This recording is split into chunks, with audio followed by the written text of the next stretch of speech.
அவருக்கு மட்டுமல்ல, அவர்களுக்கு பின்னால் வந்தவர்களுக்கும் பள்ளியிலே இடம் வந்தது. ஒரு தலைமைத்துவத்தினுடைய பண்பாடு, ஒரு தலைவர் எப்படி மக்களுக்கு மத்தியில், தொண்டர்களுக்கு மத்தியில் செயல்பட வேண்டும் என்பதற்கான முன்னுதாரணம். அந்த முன்னுதாரணத்தை மையப்படுத்தி அவர் சொல்றாரு, எப்பவுமே நம்மை சாதாரணமாக கருதுகிற ஒரு நிலை. மக்காவில இருந்து மதீனாவுக்கு வர்றாங்க. மதீனத்து பிள்ளைகள் மாணவியினுடைய புனித வருகை, பூரண சந்திரன் போல் இறங்கும் மாணவியின் புனித வதனம் காண மக்கத்து பிள்ளைகள் சிலர்கள் மரமேறி அமர்ந்திருக்கிறார்கள். மரத்தில் ஏறி காத்திருக்கிறாங்க.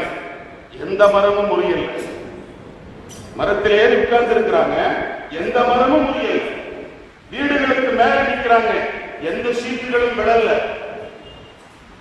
ஏன்னா அவங்க விழுறதுக்காகவோ அல்லது வேறு எதுக்காகவோ ஏறல, தான் வாழ்க்கையில ஏறணுங்கிறதுக்காக எம்பிரானை எதிர்பார்த்து